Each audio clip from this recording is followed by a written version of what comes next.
We are honored to have with us today Mr. Gioia, who has graciously agreed to say a few words about service. Mr. Gioia has served at MBA for 29 years as a teacher, an administrator, and as an inspirational leader. Throughout his career at MBA, Mr. Gioia has led by example in his drive for excellence in academics, athletics, and extracurricular activities. Under his energetic and hands-on stewardship, MBA has become a top academic institution. Mr. Gioia is married to Minna, and they have 2 children, Christopher and Gabrielle. Gentlemen, please join me in welcoming Mr. Gioia. Thank you, Connor. I was honored Mr. Kelly asked me to make these comments. You hear from me a lot, and I wanted to make sure that I was concise and thoughtful about today's program. Just over a month ago, I sat in the National Cathedral in Washington, D.C. In this beautiful and historic space, Martin Luther King gave his last Sunday sermon on March 31st, 1968, less than a week before he was assassinated on April 4th.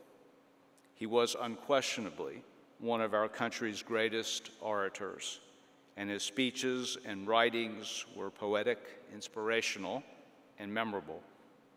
From the I Have a Dream speech to his letter from a Birmingham jail to his reminders that the arc of the moral universe is long, but it bends toward justice, Martin Luther King proved to be a moral conscience in our country's history about the poor and economic injustices in the United States, and about Jefferson's claim that all men are created equal. I wanted to suggest today in my brief remarks that all of you have the opportunity to forge the conscience of our community at MBA. One of the many ways you can build that moral center at MBA is through the tenets of our MLK Society. A main focus of the MLK Society is service. For many years, I have witnessed and marveled at the dimension of service at our school. As a student body, you have made a difference in this community and the larger community outside of the school. A few examples of this service are the recent collections for the Cold Weather Drive, which I believe was the largest collection to date in the school's history. The Second Harvest Food Drive, which has proved to be the largest support in Middle Tennessee for the past decade. Our monthly Loaves and Fishes Soup Kitchen, and the last Saturday dinner. Your work at Mending Hearts and Park Manor and Abe's Garden. Your work with the Harpeth Conservancy. The Best Buddies program. Tutoring, refugees, metro schools, ESL. And the options and opportunities do not end with this list. In fact, your own creativity and inventiveness are the only limits for service. And service can and will transform you because it provides an opportunity for you to get outside of yourself. You will grow in empathy and compassion and build the kind of humility that will make you a better and stronger person.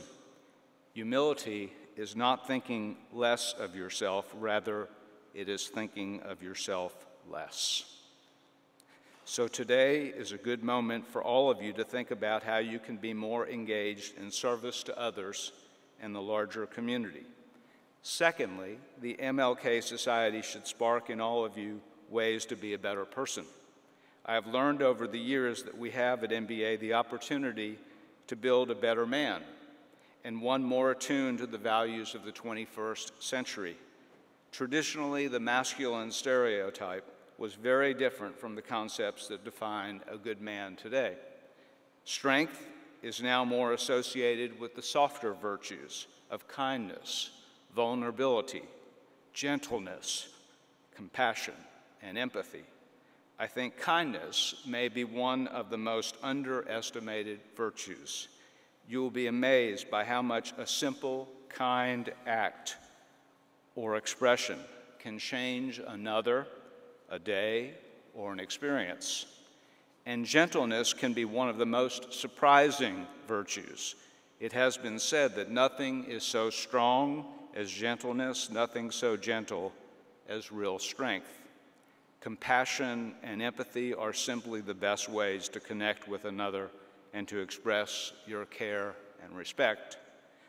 One of the most important lessons I have learned in the last 5 to 10 years is that we can reinvent and strengthen the ideal of the gentleman in our motto by recognizing that its principles incorporate the best ways to deal with and to confront issues that have plagued our country and one another.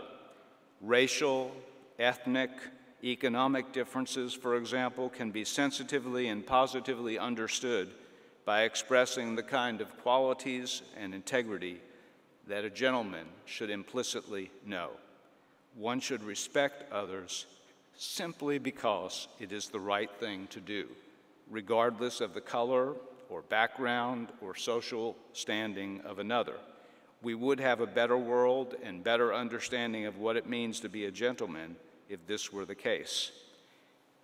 In mid-December, I attended NBA's Evensong service at Vine Street Christian Church. I was moved by a reading in the liturgy, a prayer written by the explorer Sir Francis Drake in 1577. Drake uses the refrain in 3 stanzas, asking, he said, "Disturb us, Lord, when we are too well pleased with ourselves. Disturb us, Lord, when with the abundance of things we possessed, we have lost our thirst for the waters of life.